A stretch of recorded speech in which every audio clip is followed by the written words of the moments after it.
የመድፈኞቹ ወሳኝ ተጫዋች የሆነው ማርቲን ኦዴጋርድ የገጠመው ጉዳይ ምንድነው? እንደዚሁም ደግሞ ስለ ዴክላን ራይስ እየተሰማ ያለውና ሊቀጣ ይችላል እየተባለ የሚገኘው ነገር ምንድነው?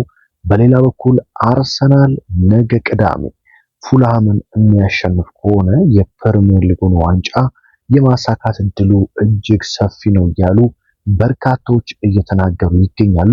ጁሪየን ቲምበርስ ነገ ይደርሳሉ?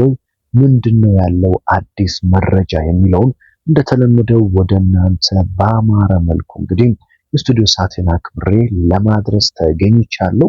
ውድ አድማጭ ተመልካቾቼ አብርሃም ፍቅሬ ነኝ። ጉዳዮቹን እንግዲህ ወሳኝ መረጃዎቹን እንደተለመደው በቅደም ተከተል አነሳለሁ። ከእናንተ የሚጠበቀው እንደ ሁልጊዜው አንድ ነገር ብቻ ነው። ቪዲዮውን ላይክ አድርጋችሁ መጀመር ብቻ ነው። እንደዚሁም ደግሞ በተለይ ኢትዮጵያ ውስጥ የምትኖሩ ካላችሁ ቪዲዮዎችን በኮመንት ቪፒኤን እያበራን ጭምር ነው የምናየው እያላችሁ ነው። ከልብ ነው የማመሰግነው። አሁንም ኢትዮጵያ ውስጥ የምትኖሩ ካላችሁ ቪፒኤን በማብራት ቪዲዮዎችን መመልከታችሁን አትርሱ። በውጭ ሀገር ያላችሁ ደግሞ ያው እናንተ ቪዲዮን ስትመለከቱ እኔ ቻናላችን ያድጋል ማለት ነው። በተለይ ብዙዎቻችሁ ቀጥታ ስርጭት እንዲጀምር እየጠየቃችሁ ነው፣ ኳሶችን እንዳስተላልፍ እንደዚሁም ደግሞ መረጃዎችን፣ ዝውውሮችን በቀጥታ ወደ እናንተ በቪዲዮ እንዳደርስ እየጠየቃችሁ ነው።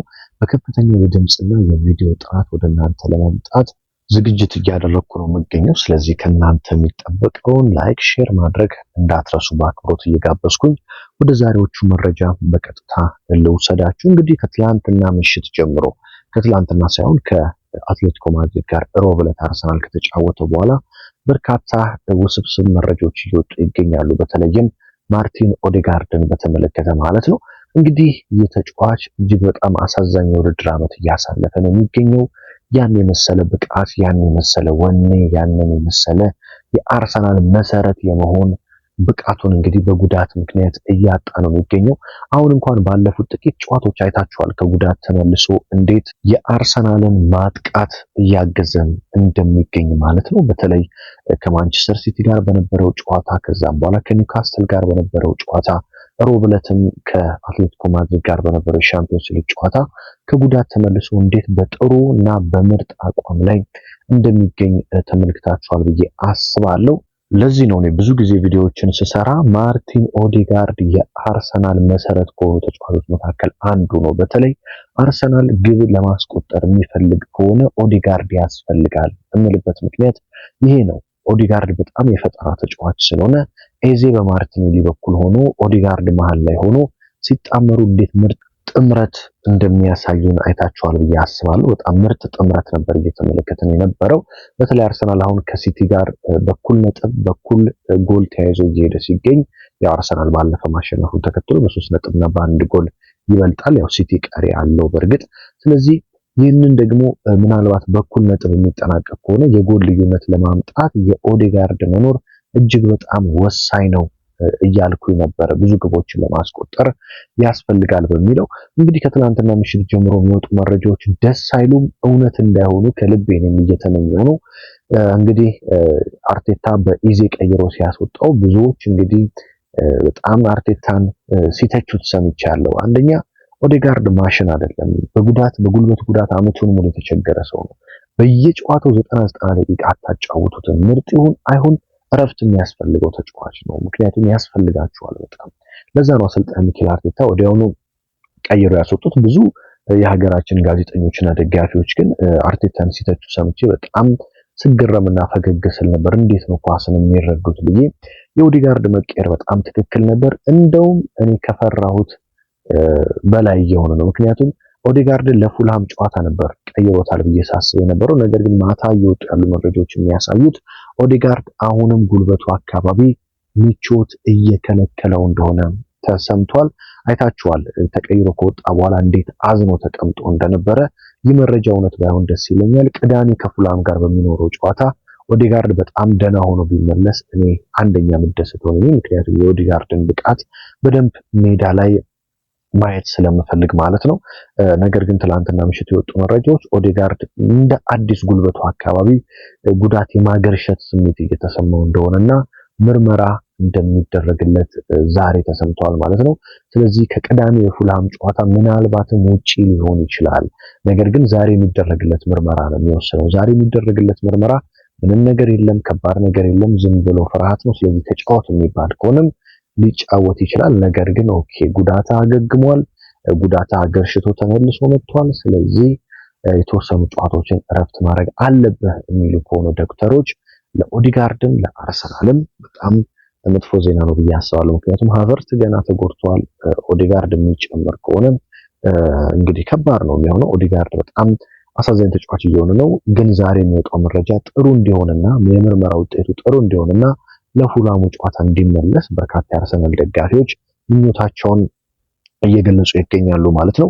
ወደ ጁሪየን ቲምበር ጉዳይ እንለፍና ወደ ዴክላን ራይስ እየተወራ ያለው ነገር ምንድነው ወደሚለው እንመጣለን። ጁሪየን ቲምበር እንግዲህ በአርሰናል ቤታውን ጥሩነቱ በርካቶች እየተመለሱ ነው። ሪካርዶ ካላፊዮሪም ተመልሷል ከጉዳት። እንግዲህ በአሁኑ ሰዓት ያው የኦዲጋርድ አዲስ ጉዳት እንጂ በጉዳት ላይ ያሉት እነ ሃቨርትዝ እነ ሚኬል ሜሪኖ ናቸው። ጁሪየን ቲምበር በጣም ጥሩ የሚባለው መረጃ ምንድነው ነገ በተቀያሪ ወንበር ላይ ልንመለከተው እንደምንችል አንዳንድ መረጃዎች እያሳዩ ይገኛሉ። ለአርሰናል በጣም ቅርብ የሚባሉ መረጃ ምንጮች እንደ ሃንድ ኦፍ አርሰናል ያሉ ታማኝነታቸው ከፍ ያለና የአርሰናል ቀኝ እጅ የሆኑ መረጃ ምንጮች እንደሚያሳዩት ከሆነ በነገው ጨዋታ ጁሪየን ቲምበር ወደ አርሰናል ስብስብ ሊመለስ እንደሚችልና በተቀያሪ ወንበር ላይ ልንመለከተው እንደምንችል ነው መረጃዎች የሚያሳዩት። ታዲያ ቅዳሜ በተቀያሪ ወንበር ላይ በፉላሙ ጨዋታ የሚመለስ ከሆነ ደግሞ ማክሰኞ በመልሱ ወደ ፍጻሜ ለማለፍ በሚደረገው ትንቅንቅ ላይ ደግሞ ጁሪየን ቲምበር ሙሉ ቋሚ ሆኖ እንደሚመለስ ለአትሌቲኮ ማድሪዱ ጨዋታም እየተሰማ ይገኛል። በነገራችን ላይ የነገው የፉላም ጨዋታ እጅግ በጣም ወሳኝ ጨዋታ ነው። አርሰናል ከባድ የተባለውን ይከብደዋል ተብሎ የነበረውን ኒውካስትል ዩናይትድን ቢቸገርም 1-0 አሸንፎ መጥቷል። ነገ ፉልሃምን ማሸነፍ ማለት 3 ጨዋታዎች ብቻ ይቀራቸዋል ማለት ነው የውድድር ዓመቱን በድል ለመጨረስ። ከ5 2ቱን በድል ጨረሳችሁ ማለት ትልቅ ስኬት ነው። ስለዚህ የሚቀሯችሁ 3 ደግሞ ዌስትሃም፣ በርንሌ እና ክሪስታል ፓላስ ናቸው።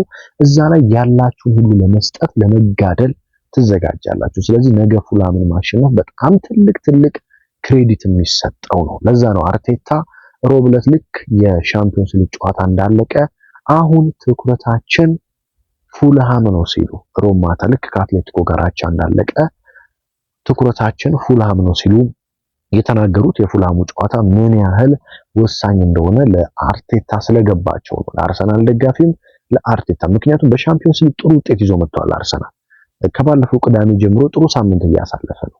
ከኒውካስትል ጋር አሸንፏል፣ ጥሩ ነው።